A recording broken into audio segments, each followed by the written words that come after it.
Welcome to another exciting episode of the Andre the Beast Creighton Show.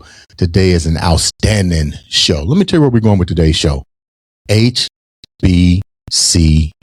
schools and basketball and opportunity.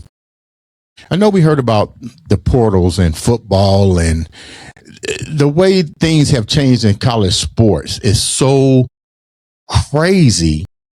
But at the same time, it's a business.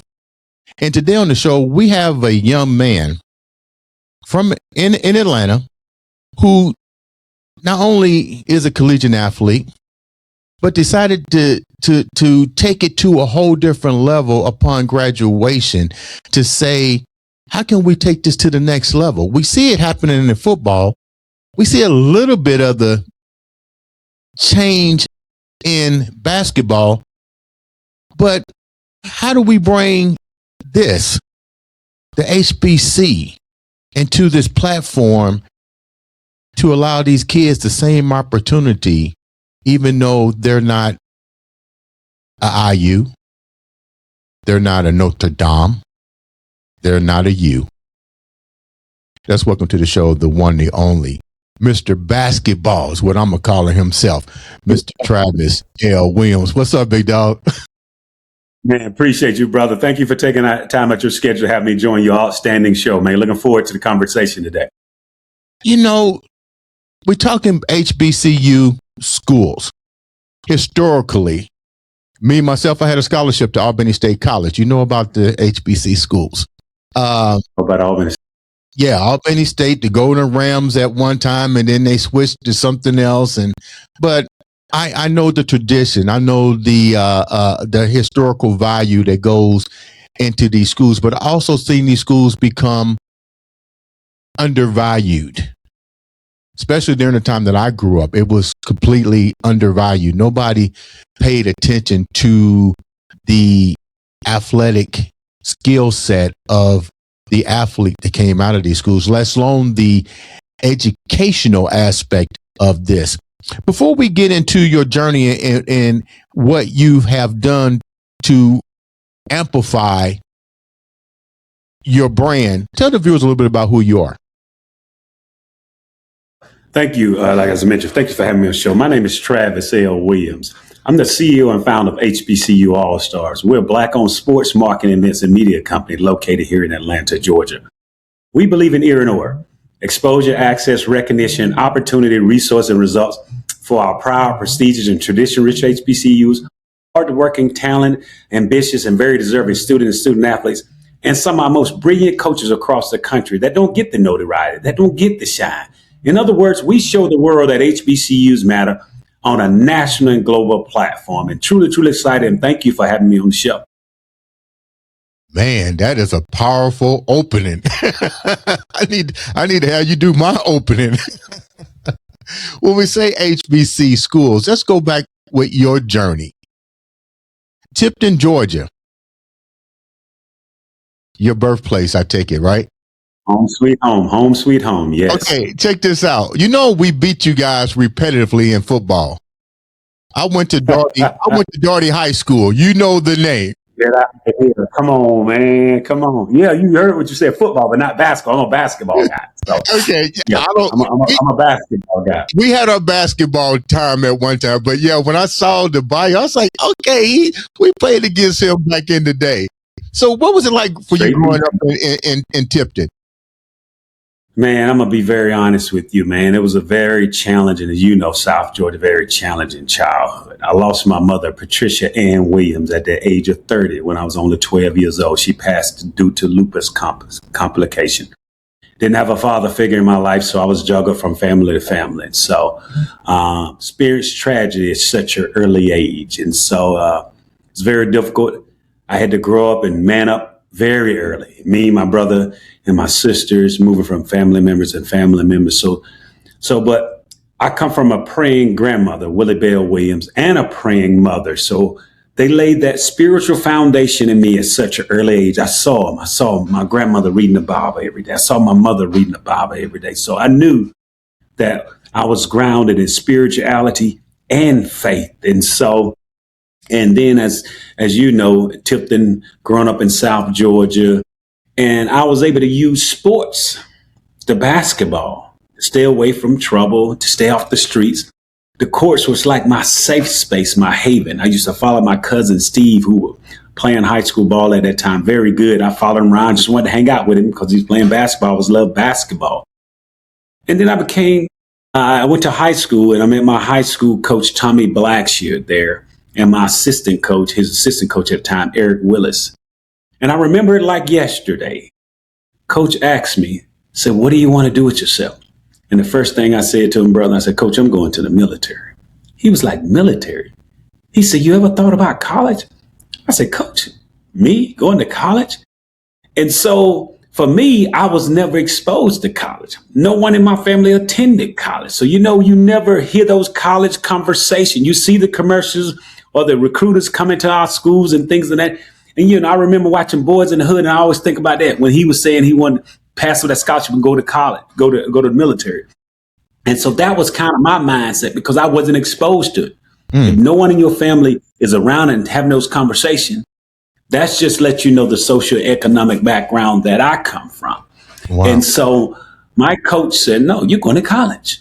So he took me down to my office, got me on college prep track, had me meet with my counselors, things of that nature. But then, of course, I became a pretty good basketball player, ended up signing a full basketball scholarship to Georgia State University at that time. So I am the first in my family to attend college and graduate college with 2 degrees. And so it was bigger than me always because I dedicated to getting a degree to my deceased mother. So it kind of had that spirit that was living with me. So everything I wanted to, let me dedicate this to my mom. So that was like the driving force. And then, of course, I knew I had my younger sister, and I had younger nephews, nieces, cousins, family members. And so they see me going to college, and it sent the foundation down through our family lineage. Wow. Travis went to college. I can go to college. Now we got plenty of them that went to college, graduated college. So it's kind of set that foundation for the blueprint of our family. So that was kind of my livelihood. And I was truly thankful to sign a full basketball scholarship to Georgia State University. And so, in other words, I used basketball and didn't allow it to use me and took advantage of it. Man, our life is almost the same, Travis. It's crazy. My mother died when I was 11 or 12. I wound up going to Georgia, which was a culture shock for me because I'm from the Midwest. I'm from Indianapolis. To go to Albany, Georgia, get real. That was like the Beverly Hillbillies to me. I'm going to the deep South. Yeah. Oh yeah.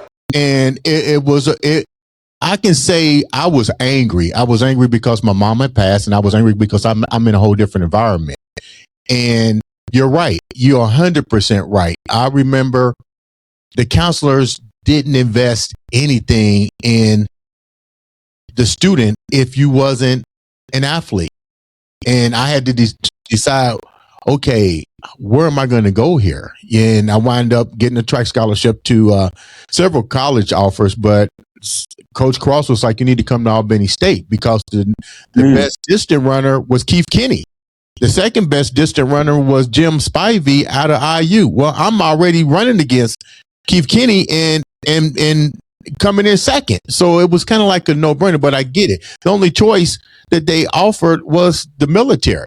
I wasn't military ready. I already know. I didn't have the mindset. I was angry.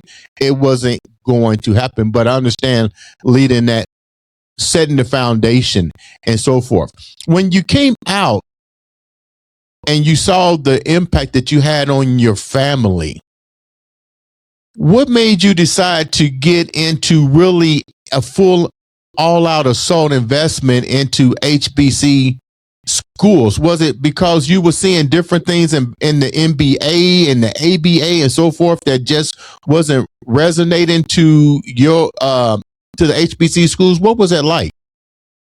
Well, let me take you through my journey so you kind of get a holistic proof of it. So, like as I mentioned to you, I played college basketball at Georgia State University from 91 to 96, telling you my age. We were around the same age.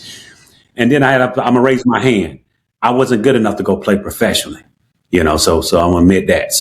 Okay. But academically, I'm proud of being an all academic 3 of my last 4 years at Georgia State University, but also being voted team captain in junior and senior year. And then taking advantage of graduating in 4 years and taking advantage of a year of them paying my master's degree. And so for me, I'm going to take you through the journey from the Georgia State playing days into the opportunity where I got into coaching. So I got into coaching in 1999 with the Charles Lefty Drizel, one of the most legendary coaches. They hired him at Georgia State. He said, I want to bring you back home. I was actually doing an internship with the NFL Players Association because I thought I wanted to be a sports agent at that time. And so when the program finished, they didn't have a job. And I just happened to call in their Georgia State office, and they said, hey, your name is circulating like wildfire around here. I'm like, what are you talking about? They said, Lefty Drizel wants you to call him. So Lefty Drizel offered me a job on the spot and said, hey, whenever you finish your intern, come back. We're going to get you into coaching. So that was my journey into coaching. So I left Georgia State with the Chicago State, coached a little semi-pro in the World Basketball Association. We won a league championship with that. Ended up becoming the head coach at your rival, Fort Valley State University. I know exactly what it is. Coach. Yeah, I was a head coach at Fort Valley State University. And you know that Albany State and that Fort Valley rivalry. Yeah. That question was in my interview when I got a job. We don't care if you don't beat nobody else. Beat Albany State. So yeah. I know that. So that was kind of my coaching journey. My first time getting hired as 30 plus, I think I was 30 to 31 when they hired me and gave me an opportunity to be a Division II head coach at Fort Valley State University. I opened that new arena. So truly thankful. So that's one journey there. Then I left, had opportunity to go back to Division I at Mercer University, 07, 08. And then amazing opportunity presented itself after we won the 2008 Olympic gold, had a chance to go coach a professional team in China. So I want to coach a professional team in China. And I said, I want to have that international. What would it feel like? So coming from Tifton, Georgia, had a chance to coach a professional team in China. Excuse me. Left there. Then one of my guys got the Tennessee State University job. Said, hey, I want to bring you back home with me. So I left China and joined Tennessee State staff as associate head coach. I did that for a few years, and my buddy took the job at Miami, Ohio. I became the head coach at Tennessee State University. So I was head coach at TSU, Tennessee State. And so had a few successful years, decided to go in a different direction. So I started a consulting company.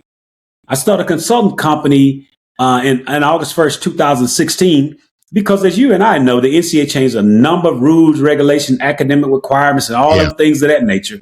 And who did it affect? Us. It affected our children, our families that are not educated in that whole academic. You got the APRs, you got the academic progress.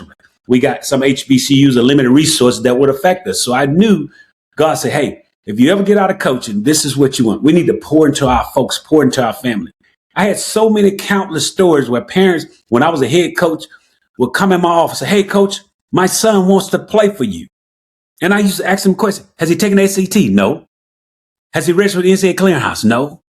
All these questions about academic, their requirement. Did you notice I didn't ask anything about their athletic event? And I'm saying, why not? They didn't know. A lot of the counselors didn't know. So they didn't know all the different. So God places, we got to educate our folks in that.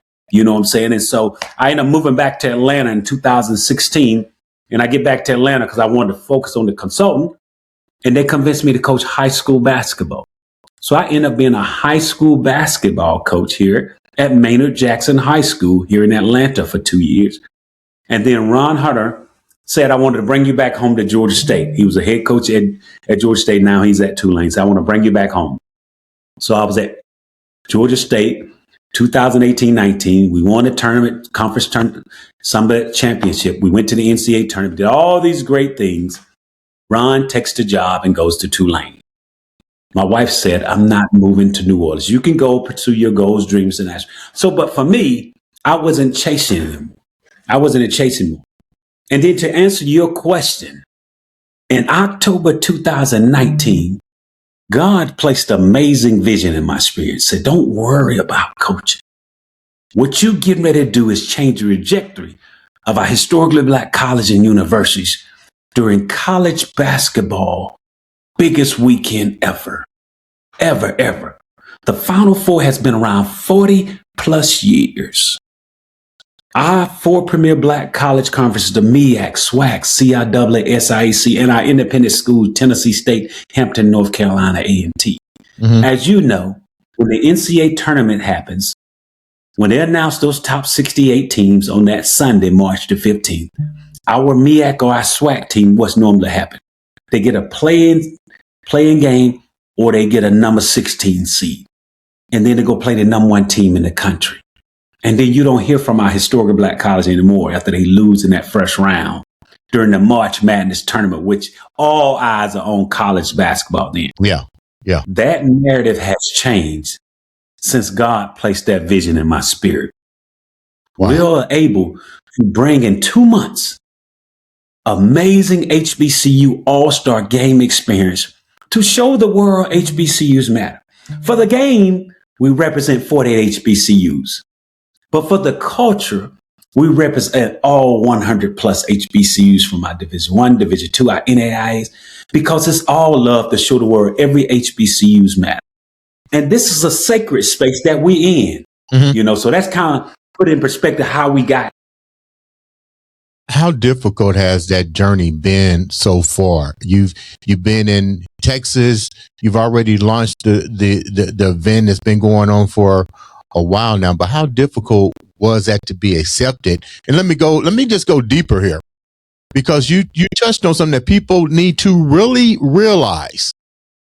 The Final Four has been around for quite some time, and we're talking a lot of revenue. But an HBC school is always in and always knocked out and forgotten. People need to understand the time is now to allow equal opportunity for everyone who's dribbling a basketball, who's throwing a football, and who even has academic paralysis to be good, to get opportunities. So my hat's off to you for bringing that to people's attention. But when you're dealing with economic dollars and you're talking the Final Four and you're bringing in a reflection of the Final Four, but on a different scale, let's get real. Sometimes it's met with resilience from the elite power structure. Tell me, how's that been going for you, so the people can understand, and not only understand, but to support what you're doing? I'm glad. That's probably one of the most important questions that you asked on this call here. So just to put in perspective, my first 3 years, this game was broadcasted live on CBS Sports. CBS Sports is pretty much oversees the NCAA Tournament Final Four Championship. So we had relationships with the NCAA, our CBS Sports partner, and had access to a number of corporate partners and things of that nature due to our relationship. So we had 2 sellouts in the last 3 years based off our game. Our game has been shown in close to 2 million homes. We've invested over $250,000 with some of our local and corporate partners in scholarships for high school students interested in attending HBCUs and current students in need of financial assistance. And so a lot of folks see the end results, but they don't see the behind the scenes and everything that I, as a black man, have to navigate in this space, because you don't see too many of us like this in this space. I'm going to be honest. You don't see any of us during Final Four weekend in this space like us to be there. To put it in perspective, it's important for us to continue to support each other, and especially in this landscape. I think about it. The best way I can summarize is that, we're here for a reason. We're support of the NCAA. Our HBCUs are NCAA members. We had a great relationship with the NCAA and all our local affiliates and local organizing committees and things of that nature. But we have an opportunity to celebrate us in this space that hasn't happened since we founded the company, since we launched our first ever All-Star game in 2022. Let me give you the stats to show you why this is important. Let me give you the stats. And I say give you the stats, but let me give you the why and the purpose why this is important. Okay. I think you start off early when you talk about football players and all that don't get the exposure and things of this nature here. Do you realize there are 450 NBA players, 30 NBA teams, 156 WNBA players, 13 WNBA teams? There's zero representation of HBCU women basketball players on the WNBA roster to this day. Zero. All right? Look at that look in your face. Let's go back to the men. 30 NBA teams, 450 players. We have our first ever HBCU All-Star Game alum that is currently on a two-way contract with the Portland Trail Blazers. He played in our 2022 game in New Orleans. His name is Javante Cook. Yeah. Javante Cook. He's our first ever alum, the only HBCU player on an active NBA roster out of 450 players. He's one. And prior to that, Robert Covington, who played for me at Tennessee State University, has carried the HBCU culture on his back for the past 10 or 11 years. He was the only lone representative of HBCU on active NBA roster. Look at that facial reaction that you're giving me. Folks automatic assume, because when you look at the Final Four and all that stuff, look at the NBA team, there's got to be somebody from the HBCU. That's not the case.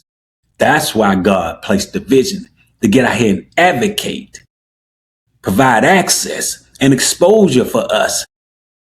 And the best national and global platform is the Final Four college basketball biggest weekend. It is not easy. Yeah. It is very expensive to bring the nation's top 24 players, the top coaches, the top band. We have our HBCU band, cheerleader dance team. We bring all those to those hosting cities. And then, as you know, when it's Final Four, everything is doubled and tripled in prices, the economics. Mm-hmm. And so this is a call to action. And I'm glad you did this call to action, being an Albany State guy, being in the trenches, and understand the beautiful campus structure, the family environment, some of the most prestigious leaders, respected individuals that come from our HBCUs. We need the support. We have executed at the highest level first 3 years with CBS Sports. Last year we had CW Network, NBC Universal, and Peacock streaming. We're still in discussions as we speak with our new broadcast partners for our 5th year anniversary All-Star Game. You know, the beauty in all of this, we help a lot of goals, dreams, aspirations come true. We represent the culture, and it's bigger than basketball, bigger than basketball. We're even global, my brother. I took 10 All-Stars to Paris 2 years ago before the Olympics, before our Olympics were then won it in Paris. So we're global because God placed a vision. Don't wait idle for someone to come. You take it and place the vision. We took 10 of our All-Stars and participated in the K54, which is a world's largest streetball tournament championship sponsored by the Jordan brand. And then, as I mentioned, in 2 months, we get ready to bring the entire culture there, on and off the basketball court, because we have numerous ancillary events surrounding the game that we can discuss. Let's go here real quick, and I can feel the passion that you have. And it's not about dollars and cents for you. It's about opportunity and recognition to something that has been long overdue and long overlooked. My question here is, since it has been a long overdue process, why do you think that you have a theory? Why do you think that's so? Well, I think, sometimes it's the stigma associated with HBCUs. They don't think we play as tough talent and all that other stuff. They don't think we have some of the brightest and talented players, but that's all false, because we know we are HBCU coaches, players are just as talented as our Power Fives and Power Fours, and we're seeing that. And so I think that's the important thing, that we have some of it. And that's why I'm here advocating, providing these amazing national global platforms for our All-Stars, for our coaches, We represent all of our HBCUs, the great work our HBCUs are doing, our student, our faculty. This is inclusive of everyone. If you don't know about HBCUs, we're here to educate you on our HBCUs. So it's educational. And let me just put it in perspective for you. As I mentioned to you, it's bigger than all of us. You'll never hear me saying all of this, my name or about me. Never. This is bigger than any of us could imagine. Because here we are in less than 2 months. We come into the great city of Indianapolis. Yeah. We're going to have a number of ancillary experiences around it. We're going to bring the entire HBCU All-Stars movement to celebrate Black excellence at that highest level. We have a college admissions fair that we'll host and expose all the Metro students there in Indianapolis. We know Indianapolis have a great HBCU culture, but we're going to invite all 100 plus of our HBCUs to participate. We've averaged between 30 to 50 HBCUs as part of our event. So we can break records there in Indianapolis. So this year, we're hoping to top over 10,000 students that we've been exposed to our HBCUs. We're hosting a Players, Coaches, and Community Awards at the Madam C.J. Walker. This is important because we understand that these nation's top 24 players are representing the culture at the highest level. Right. Now, mind you now, we have 110 of the nation's top players now on our watch list. They're all graduating seniors with no NCAA eligibility. We help them transition collegially to professional. I just gave you the stats. That's how it works. Right. We have a national scouting staff consisting of former head coaches, associate head coaches. I call it the Nick Saban rule. Nick Saban, when somebody get fired, he bring them in. This is our safe space to bring our coaches here if they want to get back into business. It's nationally recognized. And so we have the national scouting staff that's been watching these students throughout the year. We do a weekly player and team of the week honor that we've been doing.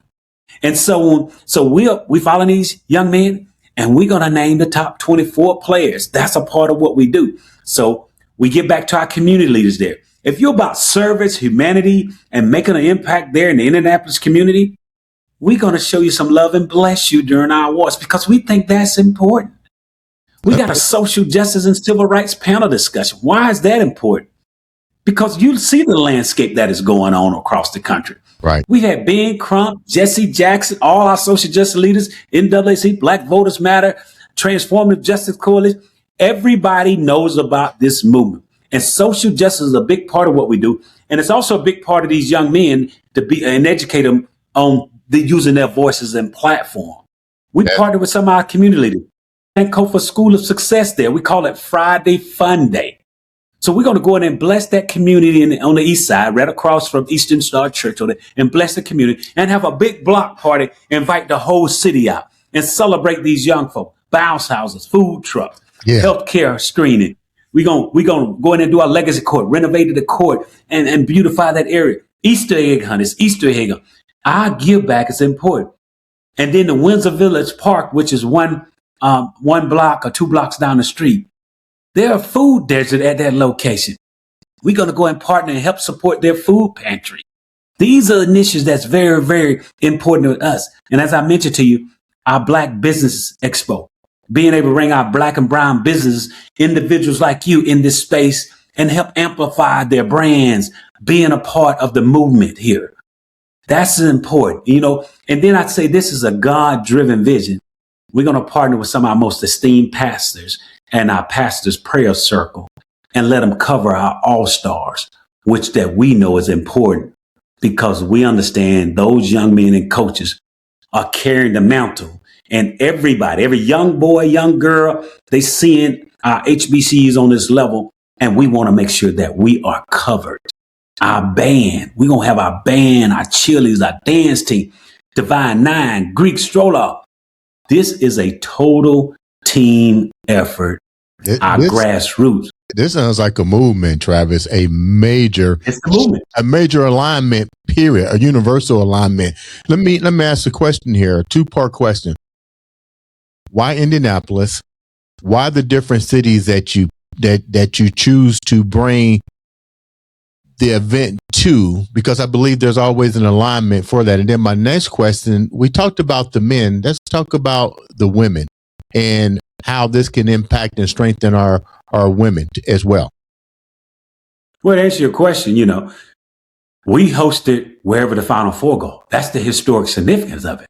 It's college basketball biggest weekend. All eyes are here. So when the MEAC, SWAC, CIAA, all them finish their conference tournaments and all that stuff there, it leads to us. We're the last thing standing.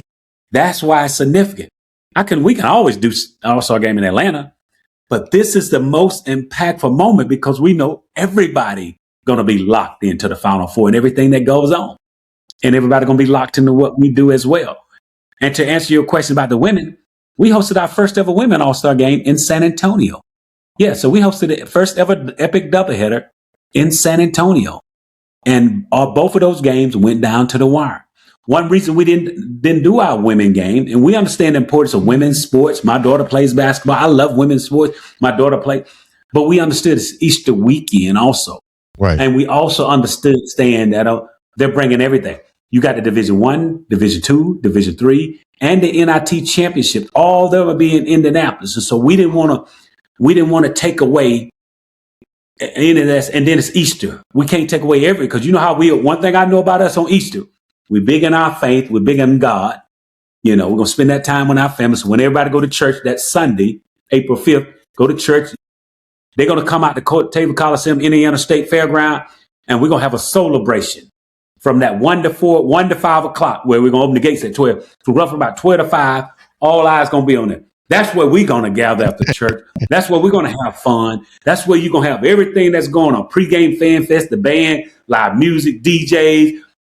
I'm just telling you, it's going to be the hottest ticket in town. So for those individuals that's watching this, they better get their tickets now. They don't want to be on the outside looking and say, man, I should have got my ticket early, this and that. But that's kind of where we are. Before we wrap up, let's give shouts out to a person that clearly has had your back from start to finish. Your wife and your family. How instrumental have they been in supporting you? We know we need the fans to come and support, but it really starts at home. It really starts at the household. When you shared this vision with your wife, what was that impactful moment like for you and your kids, and saying, you know what, I'm going to leave coaching because I got a bigger mission here? What was that like for you to share that with your family? I think that's the most important question you asked today, just being very honest. I mean, I'm big on family. Like I said, I'm big on my faith. I'm big on my family. And I'm big on life of service. And so when I went to my wife and said, hey, God has placed this amazing vision in my spirit, I said, I'm going to need you to hold it down. Because think about it. I didn't do anything else. I just laid the blueprint, the foundation, put in the work, cast the vision, and started lining everything up, making the calls, networking, moving and shaking, laying the blueprint for the foundation, everything. And she had to hold it down. Starting out as an entrepreneur, building something from the scratch. I'm talking about we built it from the ground up. So my wife is truly instrumental. Her name is Kaya Williams. She's the chief financial officer and the co-founder. And she's really behind the scenes leader, because I don't make a decision without my wife running about her, getting her feedback. And then on the same time of that, because I know my schedule is just crazy around this time, or just because what folks don't realize, when we finish one event, we have to go to the next city, because it's a year of planning and preparation and navigating this whole space and everything, like what you mentioned too earlier. And so there's times that I'm away from my children, and they understand my two adorable children, Tegan and Travis Jr., but my wife holding it down and understand, because first of all, she was a coach's wife. And so the grind of being a coach's wife. And so anytime she started tripping, this is my laughing moment. I always remind her, I said, before we got married, I said, you sure you want to marry a coach?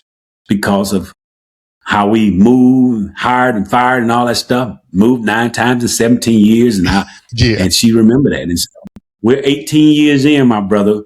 Congratulations. We have amazing platform. We're surrounded by a great church, family, friends, and things of that nature. And we do things in a genuine, authentic way. My wife is a Bennett Bell. She's amazing. It's about service. For us, when we service or bless others, we get more rewarded and blessed than we can ever imagine. And so I married my wife because I saw all those 10. I'm like, when I met my wife, I'm like, man, you give and give. And I saw it. And it transfers down in our children in the space that we're able to do. Because I'm going to be honest with you. This is a big financial undertaking. So I need all hands on deck. We need all hands on deck. So this is a challenge to you as well, a call to action for you to support and share this. Because you see the landscape with all these corporate partners and everything. What we were able to do, we didn't have any issues. A lot of things that we were able to do, we had that big George Floyd movement and push. And now you're seeing a lot of just trying to erase our culture, our history with all the DEIs. But this is sports. Sports tend to bring everybody together. Mm-hmm. And so we want to make sure folks understand, purchase a ticket, come to the game, support. There are a number of ways that you can support us. I'm going to put it in perspective like this. Lucas Oil Field holds 70 to 75,000 individuals. They're going to sell out that football stadium. Potava Coliseum at Indiana State Fairground holds 6,500. Let's do the math. You mean to tell me our folks, our culture, and I've issued challenges over and over to the great city of Indianapolis that I love. They have welcomed us with open arms. There should not be an empty seat in that arena. As a matter of fact, there should be overflow where everybody's in our fan fest getting ready to celebrate this historic moment coming out, and we're going to celebrate after it's over. And so there's a challenge. We need your support. We need butts and seats. We need sponsors. We need sponsors to help us bring these and bring these all-stars and coaches here to continue to have that same experience that they've been having. Everything we do is first class. We're not going to give our young folks second class. Right. We do a pro day combine prior to the All-Star game. I gave you the stats. Why do we do that? All the NBA, G League, and international teams and scouts are going to be in town for the Final Four, watching those Final Four teams. We made it easy and partner with them. And we do a pro day combine. And also we hired the company BAM Testing, which do their Chicago and pre-draft, all that combine. They do our own court measurement. We hired that company and partner with them. So we do everything that they do in preparation for those Power Fives and Power Four teams. We do it for our All-Stars during Final Four weekend. And so that's crazy, man. That's an event. It's a movement. Yeah. It's a God-driven vision. It's a celebration of the best in Black college basketball. It is a big give back to the community. We've identified 10 high schools there that we're going to provide cap and gowns for. 10 high schools. Wow. 10 high schools. And we're going to provide cap and gowns for at least 10 students from each of those high schools. Because I was that young man that needed assistance to get my cap and gown. So these are some initiatives that's important for us. Scholarships. We're going to give scholarships away. But we need support. We still need support. We created a new initiative this year, my brother. What's that? We call Fueling an HBCU All-Star Coach. So we got 30 amazing exclusive spots where a sponsor or individual can sponsor an All-Star to help us offset $1,500 help with flights, hotel, and feeding them there. And we can name that sponsor, that individual, and bring them into our space in sports marketing and recognize them during the game and things of that nature. It's their give back to us. And so there's a number of initiatives, but we need the support because, as I mentioned to you earlier, we're still in discussions with our broadcast partner.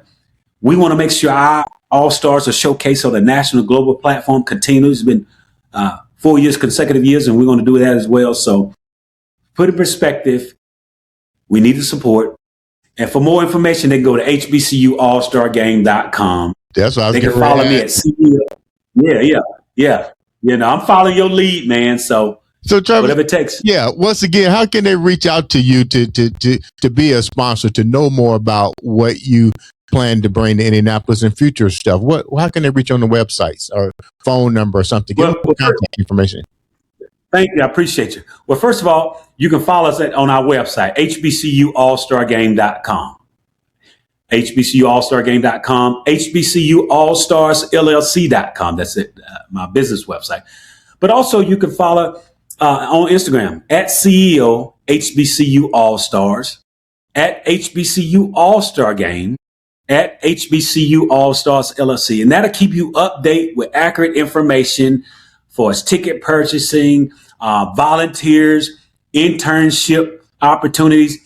media credentials, if you want access to come in and see a first class event, sports marketing events, everything, sponsorships. There's a link on our All-Star Game link. You can follow us and click on there for sponsorship opportunity. And I'm going to give you my email. I mean, I'm very transparent. You can email me, Travis, Travis LW at HBCU All-Stars with an S, LLC.com. We need your support. And so we're looking forward to that, to the support. Travis, thank you so much for taking time out to bless my show with this information, because one thing we do here at the IMB Andre the Beast Great Show is we provide educational tools for people.